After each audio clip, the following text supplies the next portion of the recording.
आज की स्टोरी है पूरे वर्ल्ड में चल रही सिचुएशन के बारे में, टैरिफ्स की। Tariffs. We're leading because of tariffs. China के रिटेलिएशन की। Well, China is imposing retaliatory tariffs against the U.S. चल रहे Wars. Russian forces launched more than 500 drones and missiles at Ukraine. Blame game. India's purchases of Russian oil are financing the conflict in Ukraine. The stronger standpoint. Europe has to grow out of the mindset that Europe's problems are the world's problems. But the world's problems are not Europe's problems. Trade. Futures are trending down again this morning. All major indexes closed in the red yesterday.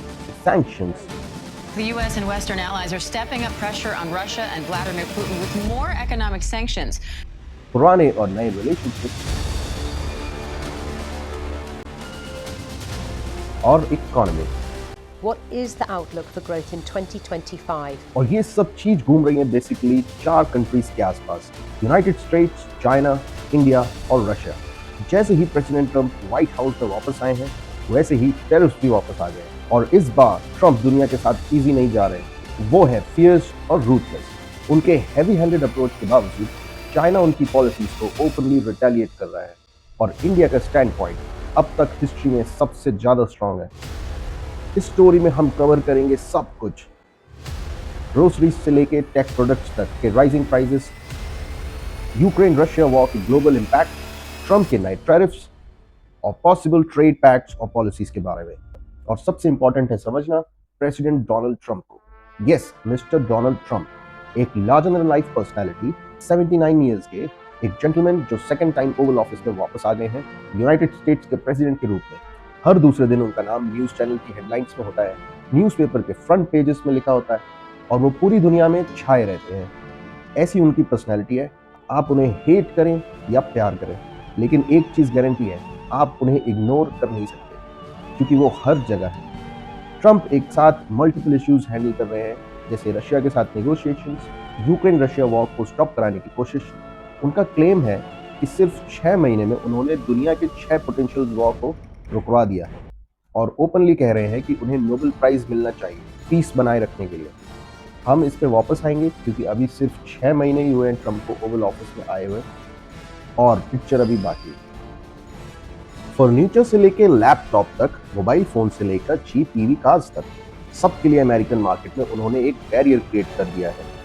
और इन moves के पीछे strong reasons भी हैं, जैसे India का Russia से crude oil लेना, जो ट्रंप के हिसाब से यूक्रेन वॉर को सपोर्ट करने जैसा है, और चाइना जो अमेरिका का सबसे बड़ा कंपेटिटर है बिजनेस में, वो पूरी दुनिया भर को एक्सपोर्ट कर रहा है। लेकिन इन टैरिफ्स को और इन बड़े देशों के स्टैंड पॉइंट्स को समझने के लिए हमें हिस्ट्री और इकोनॉमिक्स में थोड़ा डीप जाना पड़ेगा और आज हम समझेंगे कैसे ग्लोबल ट्रेड इवॉल्व हुआ है पास्ट में और प्रेजेंट में, और उसके बाद आपको क्लियरली समझ आ जाएगा कि आज दुनिया में क्या हो रहा है। So hello and welcome, I am Shanmuga Pillai and today it's all about American history.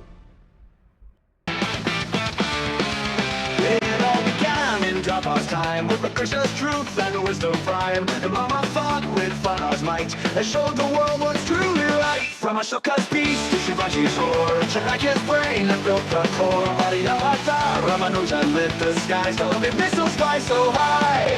Trendy walked, Subhas lit bold, and Petka's law and Nehru's gold. From Sindhu's smash to Sachin's fame, it's engraved deep in India's name. I'm here to say stories of such millions, because it's all about India's. Start करने से पहले इन countries की economy और उनके stand points को समझने से पहले मैं चाहता हूं कि आप ट्रेड की टेक्निकलिटीज को समझो। कैसे ट्रेड दो कंट्रीज के बीच होता है, करेंसीज कैसे काम करती हैं और मार्केट कैसे बिहेव करता है। सबसे पहला टेक्निकल टर्म है फॉरेन एक्सचेंज यानी फॉरेक्स और दूसरा है forex reserve. Foreign exchange global trade का बैकबोन है। हर इंटरनेशनल ट्रेड, चाहे इंडिया रशिया से क्रूड ऑयल खरीदता हो या यूएस चाइना से इलेक्ट्रॉनिक्स इंपोर्ट करता हो या रशिया यूरोप को गैस बेचता हो, सब फॉरेक्स के थ्रू ही होता है। फॉरेक्स कोई फिजिकल एक्सचेंज नहीं है जैसे स्टॉक मार्केट, निफ्टी या न्यूयॉर्क स्टॉक एक्सचेंज है। फॉरेक्स इलेक्ट्रॉनिकली होता है एक नेटवर्क के थ्रू जिसमें सेंट्रल बैंक्स, गवर्नमेंट्स, कमर्शियल और investment banks, broker, MNCs, investors in hedge fund और रिटेल ट्रेडर्स होते हैं। सेंट्रल बैंक्स और गवर्नमेंट फॉरेक्स के सबसे बड़े प्लेयर होते हैं क्योंकि ये फॉरेक्स रिजर्व्स को मैनेज करते हैं। इसकी डिटेल मैं आपको थोड़ी देर से बताऊंगा, लेकिन कुछ इंपॉर्टेंट सेंट्रल बैंक हैं उसे जान लें, जैसे इंडिया का RBI, reserve bank of India, US का फेडरल रिजर्व और चाइना का people's bank of China, Russia का central bank of Russian federation. दूसरे बड़े प्लेयर हैं कमर्शियल बैंक्स और इन्वेस्टमेंट बैंक्स। ये फॉरेन एक्सचेंज के इंजन्स होते हैं जहां एक्चुअल ट्रांजैक्शंस होती हैं, चाहे वो एक इंडिविजुअल पैसा भेज रहा हो या कंपनी ट्रांजैक्शन कर रही हो। रोजाना ट्रिलियंस ऑफ डॉलर्स के ट्रांजैक्शन होते हैं यहाँ, लगभग 7.5 ट्रिलियन डॉलर्स एक दिन में। तीसरे बड़े प्लेयर हैं फॉरेक्स ब्रोकर्स। ये मिडिलमैन होते हैं जो छोटे ट्रेडर्स और इंस्टीट्यूशन को बड़े बैंक से कनेक्ट करते हैं। ये प्लेटफॉर्म देते हैं एप्स या सॉफ्टवेयर के थ्रू, जैसे Zerodha, FXCM and IC markets. ये अपनी इनकम कमीशन से कमाते हैं। चौथी बड़ी कैटेगरी है MNCs। ये कंपनी एक्सपोर्ट और इंपोर्ट करती है, जैसे एप्पल इंडिया में आईफोन बेचता है और पैसे रुपीस में कमाता है और उसे डॉलर्स में कन्वर्ट करना पड़ता है। वैसे ही रिलायंस ऑयल इंपोर्ट करता है डॉलर्स में और उसे रुपीस में बदलना पड़ता है। ऐसे ही डिमांड और सप्लाई से फॉरेक्स रेट्स मूव करते हैं। एक्सचेंज रेट का मतलब होता है कि एक कंट्री की करेंसी की वैल्यू दूसरे के अगेंस्ट क्या है। जैसे अभी 87 रुपीस अगेंस्ट $1 है। पांचवी कैटेगरी है इंस्टीट्यूशनल इन्वेस्टर्स और हेज फंड्स, जैसे ब्लैक रॉक, ब्रिजवाटर, वैंगार्ड और सिटाडेल। ये लोग करेंसीज को इन्वेस्टमेंट के तौर पे ट्रेड करते हैं, बेट करते हैं कि कौन सी करेंसी ऊपर जाएगी और कौन सी नीचे, और इनकी ट्रेडिंग एक्सचेंज रेट्स में बहुत बड़ा बदलाव लाती है। और चौथी कैटेगरी है रिटेल ट्रेडर्स, जैसे आप और मैं, जो ट्रेडिंग प्लेटफॉर्म्स के थ्रू छोटे इन्वेस्टमेंट्स करते हैं। हमारा मार्केट पे इम्पैक्ट छोटा होता है बैंक्स के कंपैरिजन में। अब आपको समझ में आ गया होगा कि फॉरेक्स क्या है और कैसे काम करता है। अब समझो फॉरेक्स रिजर्व क्या है। कंट्रीज अपने पास फॉरेन करेंसी का एक बड़ा स्टॉक रखती हैं, जिसे फॉरेक्स रिजर्व कहते हैं। ये अलग अलग फॉर्म्स में होते हैं, जैसे फॉरेन करेंसीज जो मोस्टली यूएस डॉलर्स, यूरोज, येन और पाउंड में होती हैं। दूसरा फॉरेन गवर्नमेंट बॉन्ड्स, जैसे यूएस ट्रेजरी बॉन्ड या जर्मन बॉन्ड्स, क्योंकि ये हाईली लिक्विड और सेफ होते हैं। तीसरा गोल्ड के फॉर्म में, जो मोस्टली कंट्रीज अपने खुद के वॉल्ट्स में रखती हैं, जैसे आरबीआई के नागपुर और मुंबई में वॉल्ट्स हैं, और ग्लोबली वो बैंक ऑफ इंग्लैंड या federal reserve bank of New York में रखती हैं। इंडिया के पास लगभग $650 बिलियन का रिजर्व है। चाइना के पास 3.2 ट्रिलियन, जो दुनिया में सबसे ज्यादा है। यूएस के पास $250 बिलियन ही है। क्योंकि उनकी करेंसी पहले से ही डोमिनेंट है, इसलिए उन्हें ज्यादा रिजर्व रखने की जरूरत नहीं है।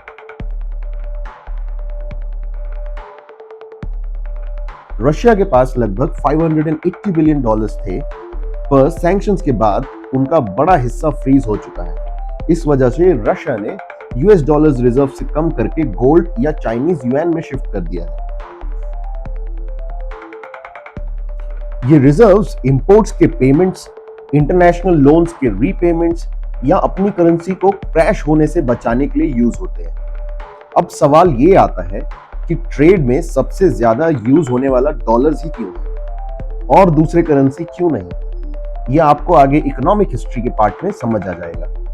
फिलहाल एक और चीज समझानी जरूरी है, जो है टैरिफ। फिलहाल टैरिफ्स लगाने के बाद रुपीस $1 के अगेंस्ट 86.8 से 87.9 रुपीस तक गिर गया, फिर 87 रुपीस में रिकवर कर लिया। एक कंट्री का एक्सचेंज रेट इन चीजों पे डिपेंड करता है, जैसे बैलेंस ऑफ ट्रेड। अगर एक्सपोर्ट ज्यादा है और इंपोर्ट कम, तो करेंसी स्ट्रांग होती है।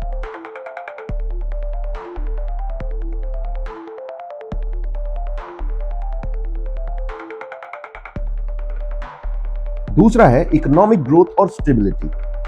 स्ट्रांग जीडीपी ग्रोथ मतलब एफपीआई को अट्रैक्ट करती है, जैसे इंडिया का लॉन्ग टर्म रुपी डिमांड सपोर्ट करता है।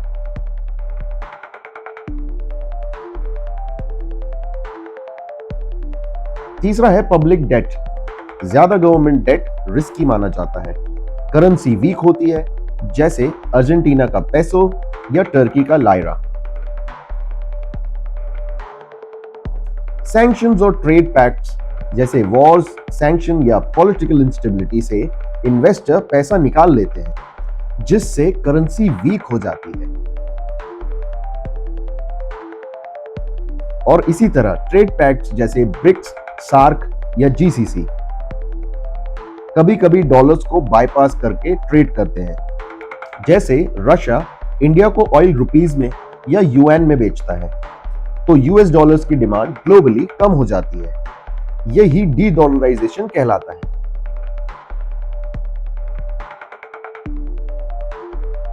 और एक और इंपॉर्टेंट एस्पेक्ट है जो है relative strength of other currencies. मतलब फॉरेक्स हमेशा पेयर्स में होते हैं।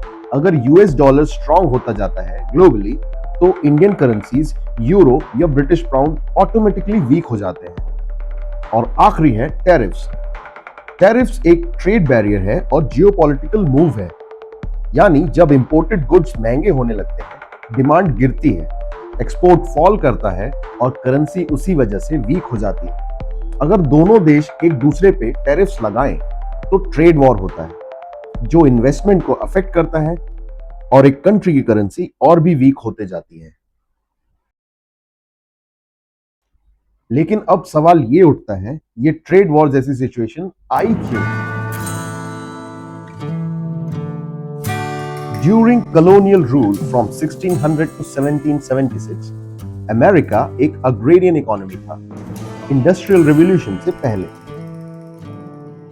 इस टाइम पे ब्रिटेन ने नेविगेशन एक्ट के थ्रू ट्रेड कंट्रोल किया और कॉलोनीज को मजबूर किया कि वो मोस्टली ब्रिटेन को ही बेचे। ये इकोनॉमिक रिस्ट्रिक्शन ही अमेरिकन रिवॉल्यूशन का एक बड़ा रीजन बना, जिससे अमेरिका को इंडिपेंडेंस मिली।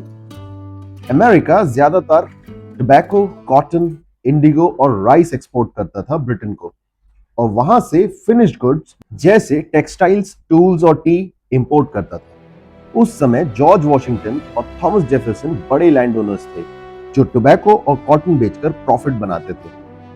और उसी तरह बॉस्टन, न्यूयॉर्क और फिलाडेल्फिया के मर्चेंट्स भी शिपिंग और ट्रेड से रिच बन गए।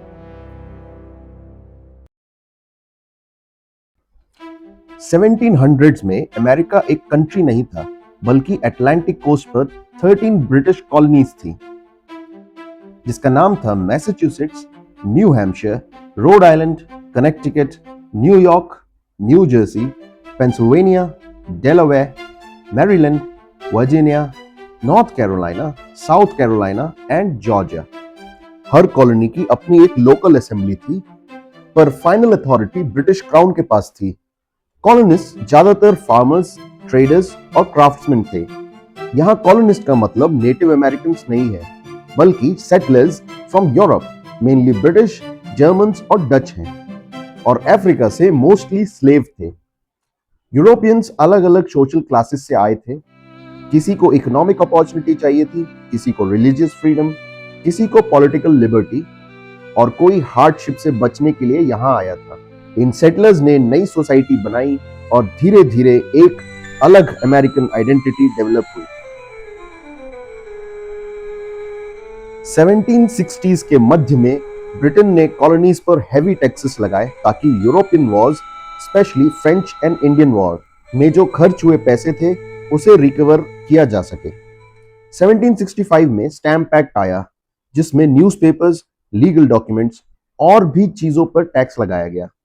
फिर 1767 में टाउनशिप एक्ट्स के अंदर इंपोर्टेड गुड्स जैसे ग्लास, टी और पेपर पर टैक्स लगाया गया।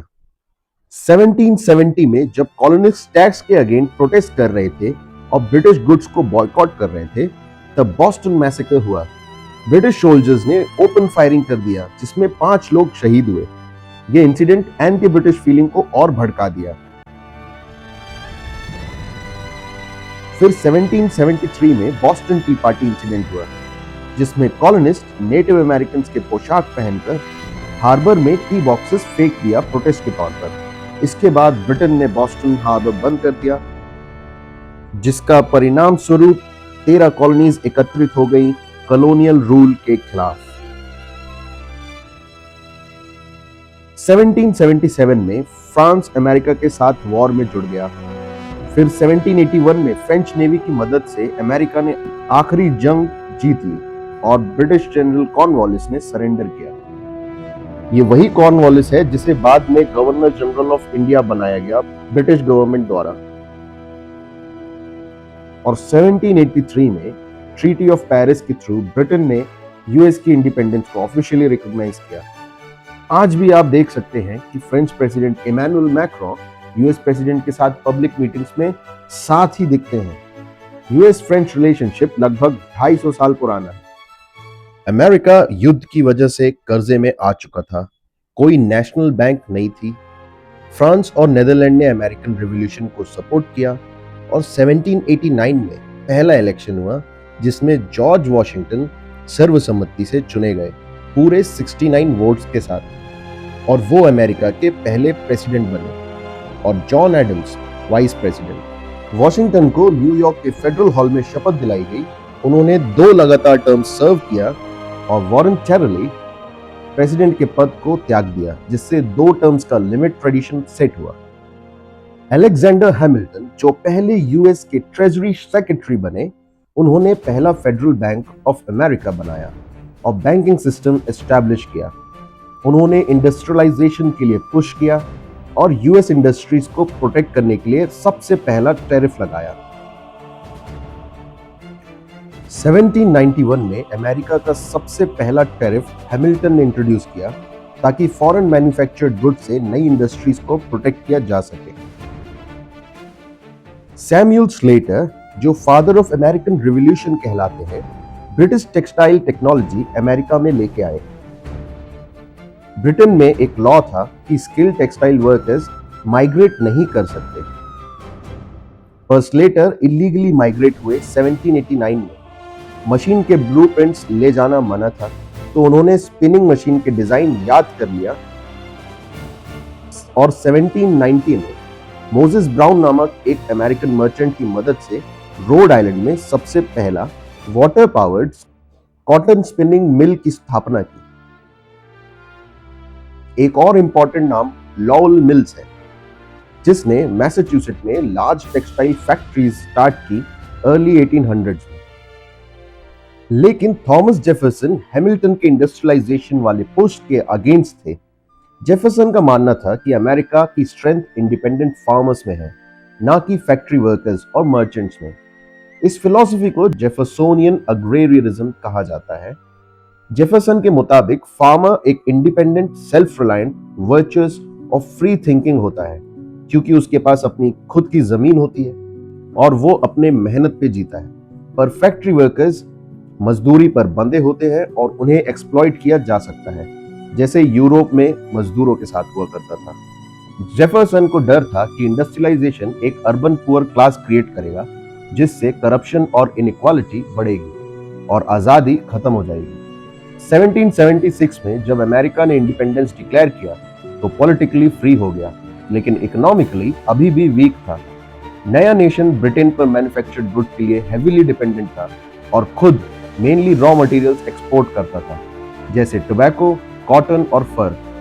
ट्रेड डिसरप्ट हुआ क्योंकि ब्रिटेन ने अमेरिकन गुड्स पर रिस्ट्रिक्शन लगाई। फिर भी यूएस ने अपने लिए मार्केट इकोनॉमी की फाउंडेशंस रखी। शुरू की साउथ में एग्रीकल्चर पर फोकस करके और नॉर्थ में स्मॉल स्केल मैन्युफैक्चरिंग पर। अलेक्जेंडर हैमिल्टन की फाइनेंशियल प्लानिंग 1791 में नेशनल बैंक क्रिएट करने से लेकर अर्ली इकोनॉमी स्टेबलाइज करने तक क्रूशियल था। यूएस ने बॉस्टन और न्यूयॉर्क से फिर से शिपिंग शुरू कर दी थी। अब आगे बढ़ते हैं अमेरिका के इंडस्ट्रियल रिवॉल्यूशन और इंडस्ट्रियल सेटअप पीरियड 1800 से 1816 की तरफ। 1800 में अमेरिका एक यंग नेशन था, सिर्फ 24 साल पुराना। उस साल थॉमस जेफरसन प्रेसिडेंट बने। पॉपुलेशन लगभग 5.3 मिलियन थी, उनमें से ज्यादातर फार्मर्स थे। इकोनॉमी 80% एग्रीकल्चरल पर डिपेंडेंट थी और यूरोप को कॉटन, टोबैको और फूड एक्सपोर्ट होता था। ट्रांसपोर्ट के नाम पर सिर्फ डर्ट रोड्स और हॉर्स ड्रॉन वैगन्स थे, जो स्लो और कॉस्टली था। साउथ में स्लेवरी लीगल थी, जो कॉटन और टोबैको के प्लांटेशंस के लिए चीप लेबर प्रोवाइड करती थी। 1800s के शुरुआत में एक इंपॉर्टेंट इन्वेंशन हुआ इलाई विटनी द्वारा। इलाई विटनी जो एक मैकेनिकल इंजीनियर थे, उन्होंने कॉटन इंजन बनाया जिसे कॉटन जिन के नाम से जाना जाता था। यह मशीन कॉटन के सीड्स को सेपरेट करती थी और मैनुअल काम से 50 गुना फास्ट थी, जिससे कॉटन प्रोडक्शन ज्यादा हो गया और अमेरिका का cotton export British textile mill के लिए बढ़ गया और सदर्न लैंडलॉर्ड्स और अमीर हो गए। लेकिन जैसे जैसे कॉटन एक्सपोर्ट बढ़ा, फार्मर्स ने और ज्यादा कॉटन उगाया और इसके साथ उन्होंने और ज्यादा स्लेव्स फार्मिंग में लेके आए। 1860 तक अमेरिका दुनिया का 2/3 कॉटन प्रोड्यूस करता था और स्लेवरी 700,000 से बढ़कर 4 मिलियन हो चुके थे। सैमुअल स्लेटर ने रोड आइलैंड में पहला टेक्सटाइल मिल स्टार्ट किया, जिसने न्यू इंग्लैंड में टेक्सटाइल इंडस्ट्री लॉन्च कर दी।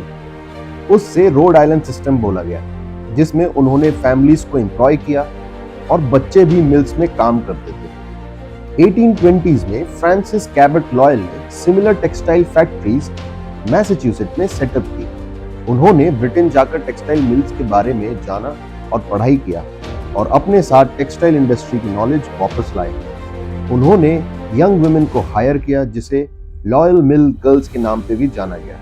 वो डॉर्मेटोरीज में रहती थी और 12 से 14 घंटे की शिफ्ट्स में मिल में काम करती थी। इसे लॉयल सिस्टम भी बोला गया। उन्होंने इंपोर्टेड कपड़ों से ज्यादा चीप कपड़े बनाए और अमेरिका टेक्सटाइल में सेल्फ रिलायंट हो गया। इंडस्ट्रियल रेवोल्यूशन सिर्फ टेक्सटाइल तक ही सीमित नहीं था। रॉबर्ट फुल्टन ने 1807 में पहला कमर्शियल स्टीम बोट लॉन्च किया, जिसने ट्रांसपोर्टेशन को इजी और फास्ट बनाया कंपेयर टू डर्ट रोड और हॉर्स ड्रॉन वैगन्स में गुड्स ले जाने से। 1825 में एरी कैनाल बनाई गई, जिसने ओहायो और ग्रेट लेक को हडसन रिवर से कनेक्ट किया और न्यूयॉर्क सिटी अमेरिका का ट्रेड कैपिटल बन गया। मिडवेस्ट के फार्मर्स चीप रेट पर क्रॉप्स को ईस्ट भेज सकते थे। 1827 में पहली रेल रोड लगाई गई, बॉल्टिमोर को ओहायो से कनेक्ट करने के लिए। मर्चेंट्स और बैंकर्स ने ये रेल रोड बनाई क्योंकि बॉल्टिमोर न्यूयॉर्क सिटी से ट्रेड लूज कर रहा था, क्योंकि एरी कैनाल न्यूयॉर्क से कनेक्टेड थी। एक इंटरेस्टिंग फैक्ट बताता हूं, शुरुआत में रेल रोड्स पर ट्रेन नहीं चला करती थी, बल्कि हॉर्स ड्रॉन वैगन्स होते थे जो गुड्स को ट्रांसपोर्ट करने के लिए मदद करते थे। लेकिन जल्द ही अमेरिका ने अपना पहला स्टीम इंजन इन्वेंट किया, जिसे पीटर कूपर, एक इन्वेंटर और एक बिजनेसमैन थे, उन्होंने डिजाइन किया। इस ट्रेन ट्रांसपोर्टेशन की डिमांड बढ़ गई। 1860s तक अमेरिका ने लगभग 30,000 माइल्स रेल रोड कंस्ट्रक्ट कर लिया था, जो किसी भी कंट्री से सबसे ज्यादा था। ये नया ट्रांसपोर्ट सिस्टम ने इंडस्ट्रियल रिवॉल्यूशन को फ्यूल दिया और यूनाइटेड स्टेट्स को एक राइजिंग जायंट बनाया। नॉर्थ में रेल रोड्स, फैक्ट्रीज, टेक्सटाइल्स और कैनाल्स के काम में यूरोपियन माइग्रेंट्स को बहुत अट्रैक्ट किया। मिलियंस ऑफ इमिग्रेंट्स आए, मेनली आयरिश और Germans. Irish, especially after the Great Famine of 1854.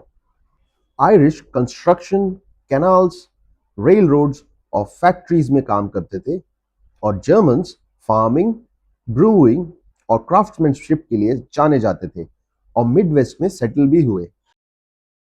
Cheap immigrant labour he industrial growth का महत्वपूर्ण हिस्सा बना। ईयर 1816 में सेकेंड नेशनल बैंक सेटअप हुआ, जो इंडस्ट्रियल रेवोल्यूशन को सपोर्ट करता था। लेकिन 1829 में एंड्रयू जैक्सन प्रेसिडेंट बने और उन्हें बैंक पसंद नहीं था। उन्होंने इसे करप्ट कहा और बैंक्स के रिन्यूअल का आदेश भी दिया। इसका रिजल्ट हुआ कि मनी सप्लाई अनस्टेबल हो गई और फिर पैनिक ऑफ 1837, जिसमें फाइनेंशियल क्रैश हुआ और वाइड स्प्रेड अनएम्प्लॉयमेंट और बैंक्रप्सीज हुई। ये डिप्रेशन 6 साल तक चला। मार्च 1837 में एंड्रयू जैक्सन के बाद मार्टिन वैन बरन प्रेसिडेंट बने और उन्होंने डिप्रेशन को एंड किया। मॉडर्न टाइम्स की जैसे फेडरल रिजर्व, सेंट्रल बैंक या स्टिमुलस पैकेज जैसी चीज नहीं थी। रिकवरी बहुत मेसी और लॉन्ग था। प्रेसिडेंट वैन बरन ने इंडिपेंडेंट ट्रेजरी सिस्टम 1840 में इंट्रोड्यूस किया, जिसमें गवर्नमेंट फंड्स प्राइवेट बैंक से अलग कर दिए गए। इस रिफॉर्म ने फ्यूचर रिस्क रिड्यूस किया लेकिन इमीडिएट डिप्रेशन एंड नहीं हुआ। हंड्रेड्स ऑफ बैंक्स कोलैप्स हो गए थे, weak financial institution wipe out हो गए थे। सिर्फ स्ट्रॉन्ग बैंक्स बचे जिनके पास असली पैसा था, मतलब कि गोल्ड और सिल्वर था। ये पेनफुल क्लेंजिंग ने धीरे धीरे फाइनेंशियल सिस्टम को स्टेबलाइज किया। मिड 1840s तक कॉटन रिकवरी, ट्रेड रिवाइवल और वेस्टवर्ड एक्सपेंशन की मदद से इकोनॉमी वापस ट्रैक पर आई। लैंड, कॉटन और फूड के प्राइस शार्पली गिर गए, वेजेस भी ड्रॉप हुए, लेकिन इससे अमेरिका का एक्सपोर्ट अब्रॉड चीप हो गया। धीरे धीरे ट्रेड बैलेंस इंप्रूव हुआ और गोल्ड सिल्वर वापस यूएस इकोनॉमी में अट्रैक्ट हुआ। डिप्रेशन के बावजूद नए इन्वेंशन रुके नहीं। सैमुअल मोर्स, जिन्होंने टेलीग्राफ इन्वेंट किया 1837 में, जिसने instant communication around the United states possible की। साइरस मैकॉर्मिक एक मैकेनिकल रीपर बनाया 1831 में, जिसने ग्रेन फार्मिंग को बूस्ट किया। जॉन डेयर ने स्टील प्लाव बनाया 1837 में, जिसने टफ प्रायरी सॉइल में फार्मिंग पॉसिबल बनाई। आज भी जॉन डेयर अपने ट्रैक्टर्स और फार्मिंग मशीनरी दुनिया भर को एक्सपोर्ट करता है। इंडिया भी जॉन डेयर्स के ट्रैक्टर खरीदता है। चार्ल्स गुडियर, जिन्होंने वल्कनाइज्ड रबर बनाया 1839 में, जो पहले शूज और बेल्ट्स के लिए यूजफुल थी और बाद में टायर्स वल्कनाइज्ड रबर से बनने लगे। ये इन्वेंशंस ने फार्मिंग, कम्युनिकेशन और मैन्युफैक्चरिंग को रेवोल्यूशनाइज कर दिया था। नॉर्थ में बढ़ रहे इंडस्ट्रियलाइजेशन और साउथ के प्लांटेशंस ऑफ फार्मिंग के बीच डिफरेंसेस बढ़ने लगे और इसने सिविल वॉर को जन्म दिया 1861 में। अमेरिका की हिस्ट्री का सबसे खून खराबे वाला वॉर। 1860 से 1900 तक अमेरिका पूरी तरह तबाह हो चुका था, लेकिन सदी के अंत तक वो ज्यादा स्ट्रॉन्ग बन के उभरा, नई इंडस्ट्रीज, इन्वेंशंस, रिफॉर्म्स और एक बेटर बैंकिंग सिस्टम के साथ। 1860 तक अमेरिका के पास 33 स्टेट्स थे, जिसमें 18 फ्री स्टेट्स और 15 स्लेव स्टेट्स थे। सदर्न स्टेट्स ने अपना अलग यूनियन बनाया था, जिसका नाम रखा था कन्फेडरेट स्टेट्स ऑफ अमेरिका। उनका मानना था स्टेट्स को अपने आप रूल करने का अधिकार होना चाहिए, स्लेवरी मेंटेन करना उनका डिसीजन है, लेकिन नॉर्थ इंसिस्ट करता था कि यूनियन एक साथ रहना चाहिए फेडरल अथॉरिटी के अंडर। और फिर सिविल वॉर स्टार्ट हुआ। 1860 में अब्राहम लिंकन इलेक्ट हुए और साउथ के स्टेट्स को लगा कि उनका स्लेवरी सिस्टम खतरे में है। कन्फेडरेसी का लीडरशिप जेफरसन डेविस ने लिया और यूनियन का लीडरशिप अब्राहम लिंकन के हाथों में था। सिविल वॉर 4 सालों तक चला। यूनियन, जो नॉर्थ में था, उनके पास एक इंडस्ट्रियल इकोनॉमी थी, जो वेपन्स, यूनिफॉर्म्स, रेल रोड सब सप्लाई कर रही थी। वहां महिलाओं ने फैक्ट्रीज और हॉस्पिटल में काम करना शुरू कर दिया था। नॉर्थ के वॉर एफर्ट्स ने उन्हें मास प्रोडक्शन करना सिखा दिया। Uniforms, rifles, rails, locomotives, iron क्लैड्स और टेलीग्राफ वायर सब कुछ बड़े पैमाने में बनाया गया। इस सब को फाइनेंस करने के लिए लिंकन की गवर्नमेंट ने पहला modern federal finance system create किया, ग्रीन बैक्स, एक national banking system, income tax और प्रोटेक्टिव टैरिफ, जिसे मॉरल टैरिफ के नाम से जाना गया। क्राइसिस के टाइम में टैरिफ्स वापस इंपोज किए गए, बिल्कुल वैसे ही जैसे डोनाल्ड ट्रंप ने टैरिफ इंपोज किए हैं। 1862 में लिंकन ने होमस्टेड एक्ट साइन किया।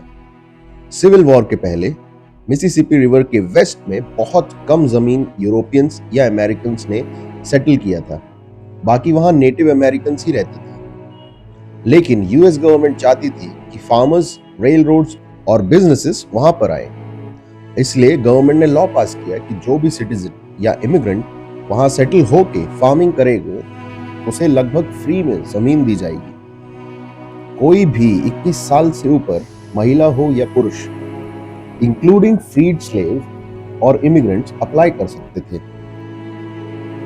हर एक को 160 एकड़ जमीन दी जाती थी। गवर्नमेंट्स ने मिलियंस ऑफ एकड़ लैंड रेल रोड्स कंपनी को भी दिया था, जो फिर सस्ते दामों में सेटलर्स को बेचा गया ताकि ज्यादा से ज्यादा लोग वेस्ट मूव कर सके और ट्रेन का यूज करें। यूनियन पैसिफिक और सेंट्रल पैसिफिक ने ट्रांस कॉन्टिनेंटल रेल रोड बनाया, जो 1869 में पूरा हुआ और इससे फार्मिंग और ट्रेड के लिए नए रास्ते खोल दिए। फार्मिंग मुश्किल थी क्योंकि ड्रॉट्स, ग्रास हॉपर प्लेग्स और हार्श विंटर, इन सब का बोझ झेलना पड़ता था। कई लोग वापस ईस्ट चले आए, लेकिन मिलियंस वहां रुके और सेटल हो गए। और कैंसस, नेब्रास्का, डकोटास, ओक्लाहोमा जैसे स्टेट्स में नए टाउन तेजी से बढ़े। पर नेटिव अमेरिकन के लिए यह सब दर्दनाक था। उनकी जमीन होमस्टेडर्स, माइनर्स और रेल रोड ने ले ली थी। 1890 तक सेंसस ब्यूरो ने अनाउंस कर दिया कि फ्रंटियर लाइन खत्म हो चुकी है, सारी जमीन क्लेम हो चुकी है और 1900 के बाद फ्री लैंड देना ऑलमोस्ट इम्पॉसिबल हो गया था। 1863 में लिंकन ने इमेंसिपेशन प्रोक्लेमेशन इशू किया, जिसमें रेबेलियस स्टेट के एनस्लेव्ड लोगों को फ्री डिक्लेयर कर दिया गया। अब वॉर स्लेवरी के अगेंस्ट भी हो गई थी, सिर्फ यूनियन के लिए नहीं। रेल रोड्स एक्सक्लूसिवली यूज किया गया ट्रूप्स के मूवमेंट के लिए, जिससे एक मिलिट्री इंडस्ट्रियल लिंक क्रिएट हुआ। कॉन्फेडरेसी जो साउथ में थी, उनके पास फूड और गुड्स की सीवियर शॉर्टेज थी यूनियन ब्लॉकेट्स की वजह से। सदर्न इकोनॉमी कोलैप्स हो गई, कई एनस्लेव्ड लोग यूनियन लाइंस की तरफ भाग गए और 1863 के बाद तकरीबन 180,000 से ज्यादा ब्लैक सोल्जर्स ने यूनियन आर्मी में सर्व किया। फैमिलीज टूट गई और 620,000 से ज्यादा डेथ्स हुई। 1865 में यूनियन जीता और साउथ के स्टेट्स पर कंट्रोल ले लिया। 9 अप्रैल 1865 को रॉबर्ट जनरल ई ली ने यूलिसिस एस ग्रांट, जो यूनियन के कमांडर थे, उनके सामने सरेंडर कर दिया। यह कंफर्म हुआ कि नेशनल गवर्नमेंट की सुप्रीमेसी स्टेट्स के ऊपर है। सिर्फ 5 दिन बाद अप्रैल 14 को अब्राहम लिंकन का असैसिनेशन हो गया, जॉन विल्क्स बूथ के हाथों। और दिसंबर 1865 में 13th अमेंडमेंट लाया गया, जिसने स्लेवरी का अंत किया। 1870s ने अमेरिका को बड़ा इंडस्ट्रियल और इकोनॉमिक ग्रोथ दिया। एंड्रयू कार्नेगी, एक स्कॉटिश इमिग्रेंट, ने 1870 में कार्नेगी स्टील फाउंड किया। मैं पर्सनली कार्नेगी को एडमायर करता हूं। उनकी स्टोरी इंस्पायरिंग है और उनकी ऑटोबायोग्राफी एक मास्टरपीस है। कार्नेगी स्टील ने चीप स्टील सप्लाई करके अमेरिकन रेल रोड और इंडस्ट्रीज को पावर दिया। इससे कार्नेगी दुनिया के सबसे रिच इंसान बन गए। जेपी मॉर्गन ने बैंकिंग और फाइनेंस के थ्रू अमेरिकन इंडस्ट्रीज को सपोर्ट किया। 1880s और 90s तक वो सिर्फ बैंकर नहीं, बल्कि एक शक्तिशाली फिगर बन गए, जिसे कहते थे कि वो अमेरिकन कैपिटलिज्म को कंट्रोल करते हैं। रेल रोड्स को रीऑर्गेनाइज करना, छोटी कंपनीज को मर्ज करवाना, खर्चे कम करना और इंडस्ट्रीज को स्टेबल बनाना, ये सभी परिवर्तन मॉर्गेनाइजेशन के रूप में जाने गए। इसी दौरान जॉन डी रॉकफेलर ने 1870 में स्टैंडर्ड ऑयल की स्थापना की और 90% ऑयल रिफाइनिंग पर अपना कंट्रोल बना लिया। कॉर्नेलियस वैंडरबिल्ट रेलवेज और शिपिंग के विकास का मूल आधार बन गए। 1870s इन्वेंशंस के लिए भी प्रसिद्ध रहा। 1879 में थॉमस एडिसन ने इनकैंडेसेंट लाइट बल्ब इन्वेंट किया। एडिसन ने डीसी इलेक्ट्रिसिटी को प्रमोट किया, जो शॉर्ट डिस्टेंस के लिए सुरक्षित थी, लेकिन लॉन्ग डिस्टेंस के लिए उपयोगी नहीं। निकोला टेस्ला और जॉर्ज वेस्टिंग हाउस ने एसी इलेक्ट्रिसिटी को प्रमोट किया, जो लॉन्ग डिस्टेंस तक चीपली ट्रैवल कर सकती थी ट्रांसफॉर्मर्स के थ्रू। फैक्ट्रीज में इलेक्ट्रिक मोटर्स लगाए गए स्टीम पावर्स की जगह। इलेक्ट्रिक लाइटनिंग ने वर्किंग आवर्स को एक्सटेंड कर दिया और नाइट लाइफ को भी चेंज कर दिया। 1890s तक घरों में फैंस और आयरन्स जैसे अप्लायंसेस आने लगे। 1896 में नायाग्रा फॉल पर पहला मेजर एसी पावर प्लांट बना, जिसने बफलो, न्यूयॉर्क को इलेक्ट्रिसिटी सप्लाई की। अमेरिका एक गोल्डन लैंड जैसा लग रहा था। Wealth, rail roads, sky scrapers, steel और नई इन्वेंशंस के साथ। लेकिन इसके अंदर करप्शन, इनइक्वालिटी, एक्सप्लॉयटेशन भी छुपी हुई थी। Government jobs loyal party members को रिवॉर्ड के तौर पर दिए जा रहे थे, मेरिट्स के बेसिस पर नहीं। इस वजह से अनक्वालिफाइड लोग पावर में आ रहे थे। यूनियन पैसिफिक रेलरोड के एग्जीक्यूटिव्स ने एक फेक कंस्ट्रक्शन कंपनी बनाई जो सरकार से ट्रांसकॉन्टिनेंटल रेल रोड के लिए मिलियंस ऑफ डॉलर्स से ज्यादा खर्च करती थी। रेल रोड्स करप्शन का सबसे बड़ा सोर्स बन गया। लॉ मेकर्स कैश और लग्जरी ट्रिप देकर भी ब्राइब दिया जाता था ताकि लैंड ग्रांट्स और फेवरेबल लॉ मिल सके। जजेस को भी ब्राइब किया जाता था ताकि वो बैंक्रप्सीज में उनके फेवर में डिसीजंस लें। डिस्टिलर्स और फेडरल ऑफिशियल्स मिलके गवर्नमेंट को विस्की टैक्सेस में भी मिलियंस का नुकसान करते थे। उस दौर के प्रेसिडेंट वीक थे बिजनेस टाइकून्स के कंपैरिजन में। पॉलिटिशियंस अपना इन्फ्लुएंस बेचते थे, बिजनेसेस लॉ खरीदते थे, बैंकर्स मार्केट मैनिपुलेट करते थे और आम लोगों को मजबूरी में एडजस्ट करना पड़ता था। जब इंडस्ट्रीज लेट 1800s में बूम कर रही थी तब वर्कर्स के लिए कंडीशंस बहुत टफ थी। 10 to 14 आवर्स रोज हफ्ते के 6 दिन काम करने थे।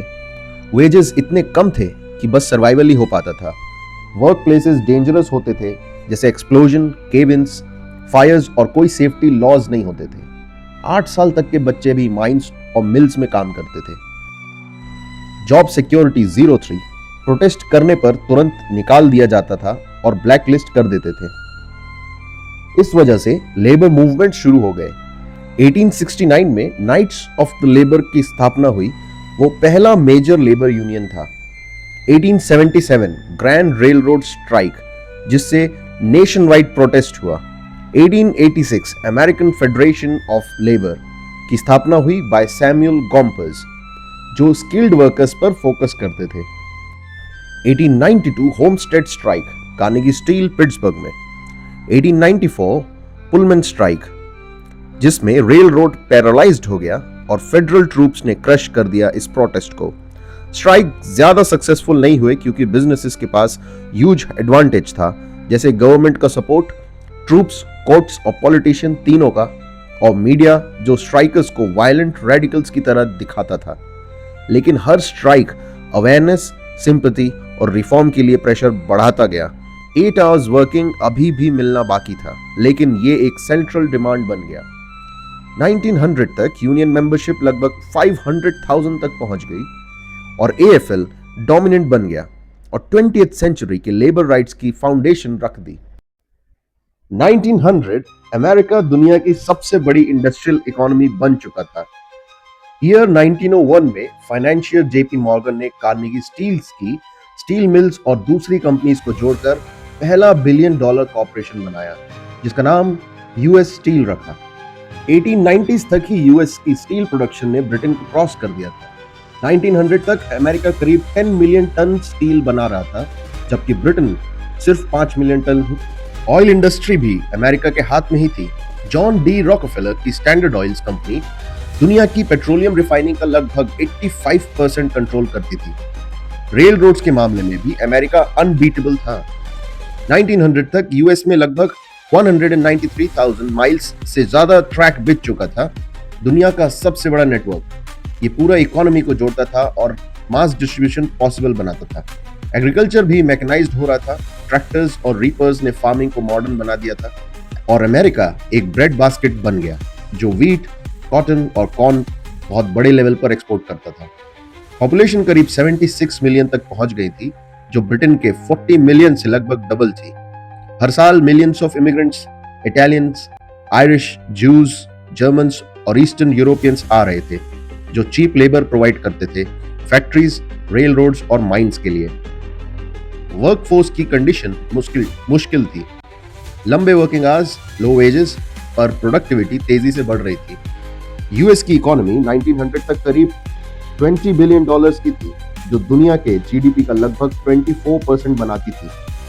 वही ब्रिटेन की इकोनॉमी सिर्फ $11 बिलियन की थी, यानी 9 to 10% ऑफ ग्लोबल जीडीपी। मतलब लेट 1890s तक ही अमेरिका दुनिया का सबसे बड़ी इकोनॉमी बन चुका था, लेकिन फाइनेंशियल सिस्टम, बैंकिंग पावर और ग्लोबल एम्पायर अभी भी ब्रिटेन के हाथ में थी। 1903 में डेट्रॉइट के एक मैन्युफैक्चरर हेनरी फोर्ड ने फोर्ड मोटर कंपनी बनाई और 1908 में उन्होंने मॉडल टी लॉन्च किया, एक चीप और रगेड कार जो आम अमेरिकन्स के लिए डिजाइन की गई थी, सिर्फ रिच लोगों के लिए नहीं। 1913 में उन्होंने मूविंग असेंबली लाइन इंट्रोड्यूस करी, जिसने काम करने का तरीका, वेजेस और पूरा अमेरिकन लैंडस्केप ही बदल दिया। –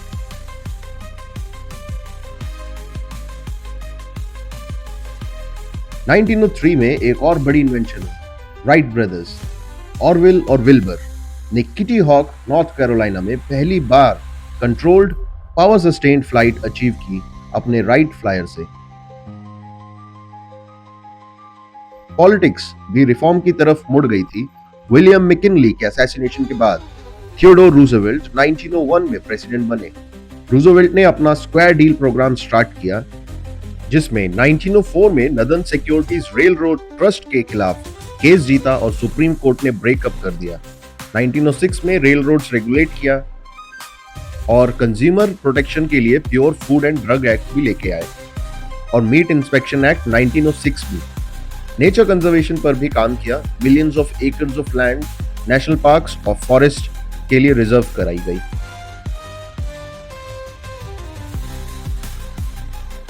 इंडस्ट्रियलाइजेशन और इन्वेंशन के साथ एक नया एंटरटेनमेंट सेक्टर भी उभर रहा था, जिसका नाम है हॉलीवुड।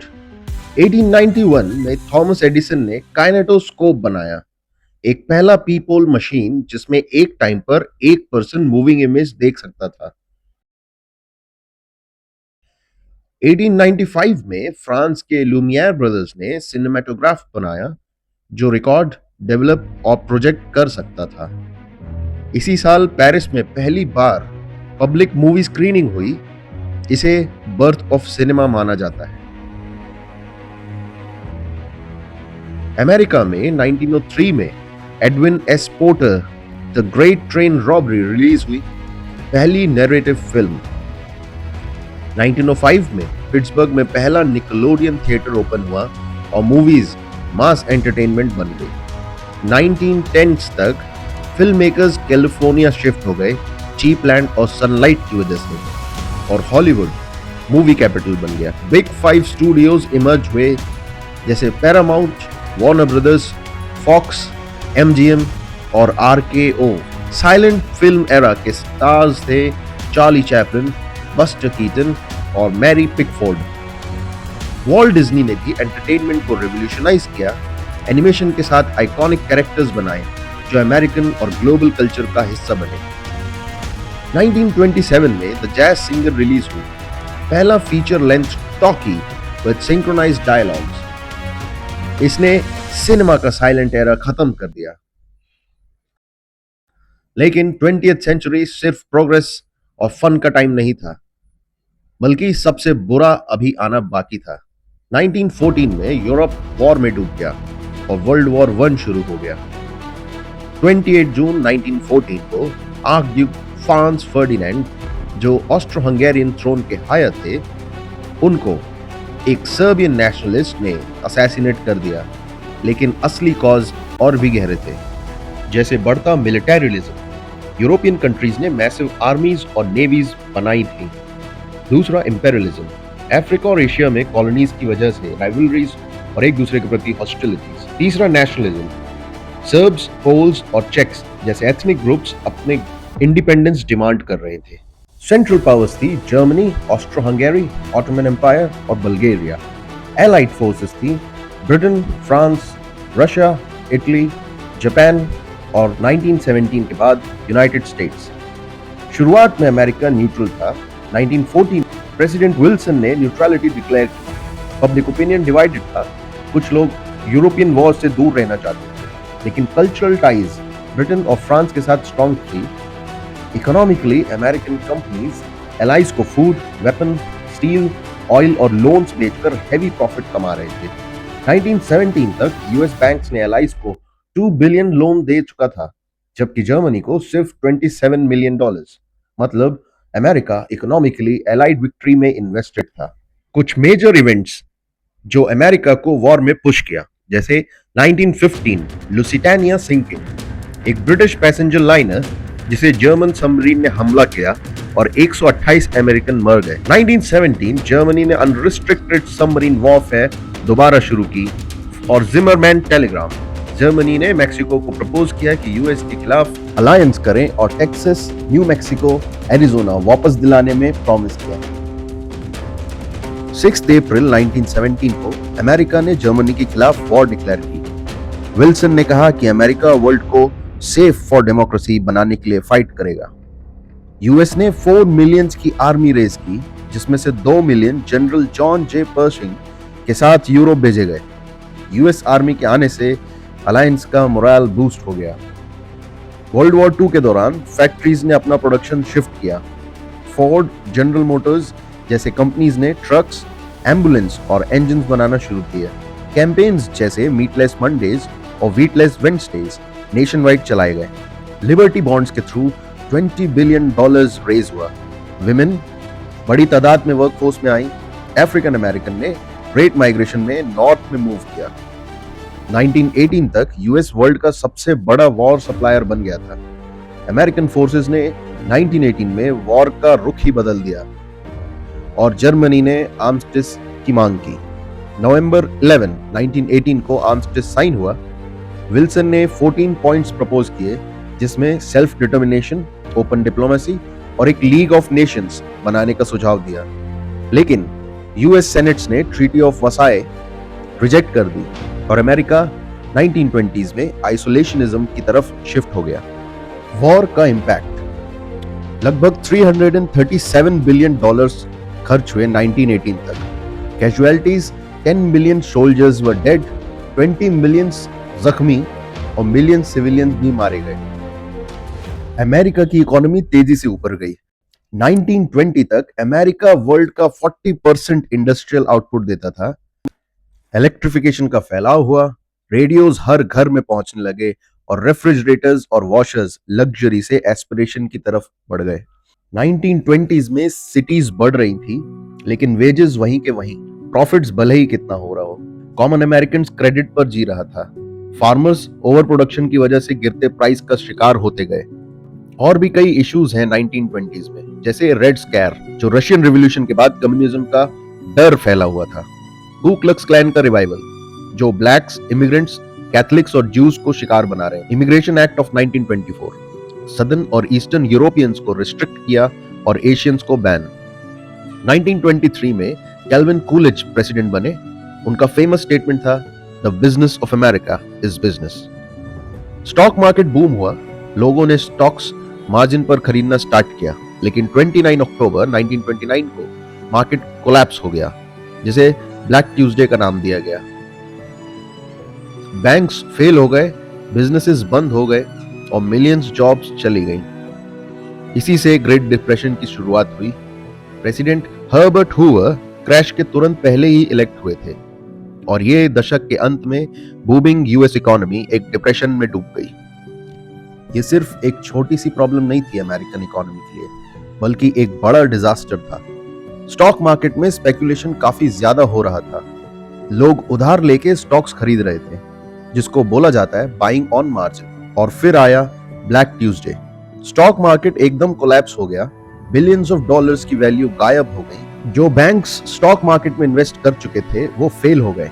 रिजल्ट, लोगों की सारी सेविंग्स खत्म हो गई। 1933 तक अनएम्प्लॉयमेंट इतनी बढ़ गई थी कि करीब 25% अमेरिकन के पास काम ही नहीं था।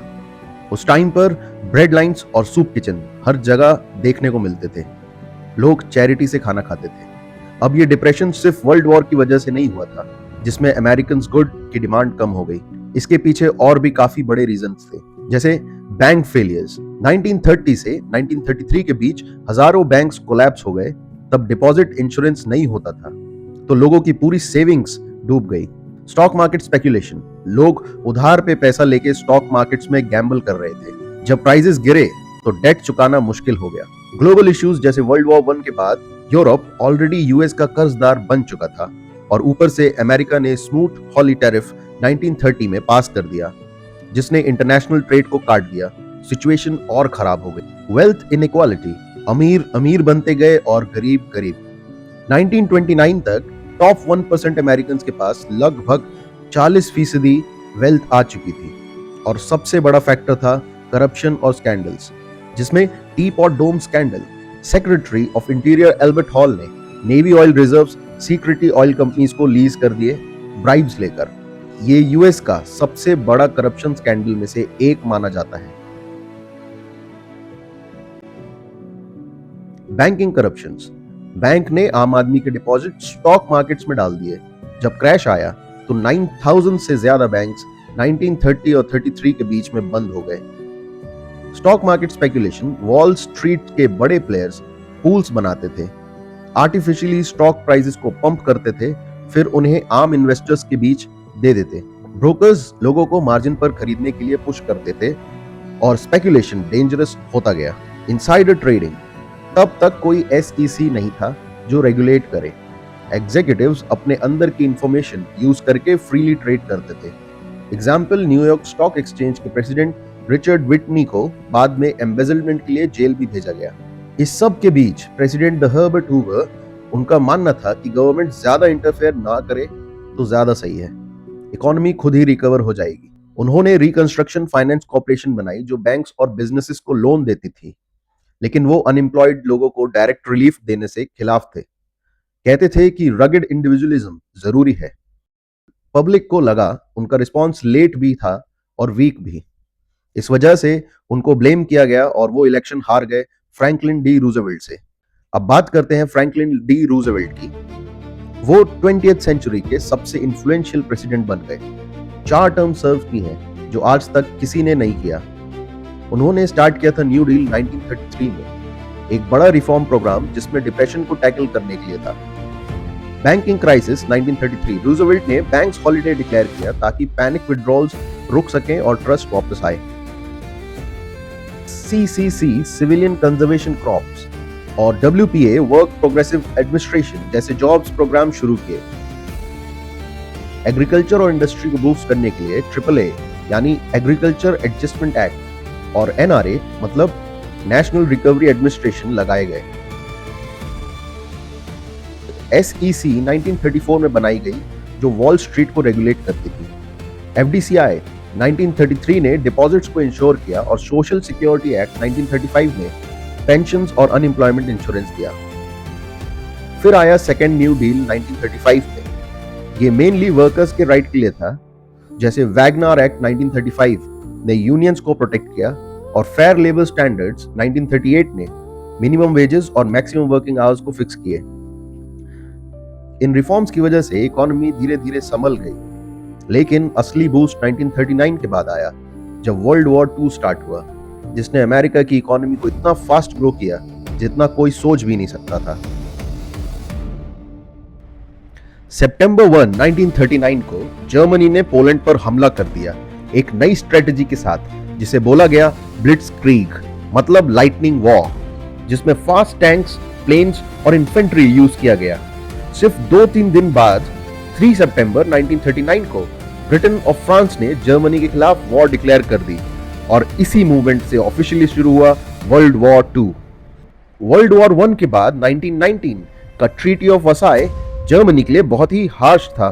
जर्मनी को ह्यूज रेपरेशंस देने पड़े, टेरिटरी छोड़नी पड़ी और उनके साथ मिलिट्री रिस्ट्रिक्शन लिमिट्स भी लगाए गए। ऊपर से ह्यूमिलिएशन और 1929 का ग्रेट डिप्रेशन, इसने जर्मनी को गुस्सा और गरीबी में धकेल दिया।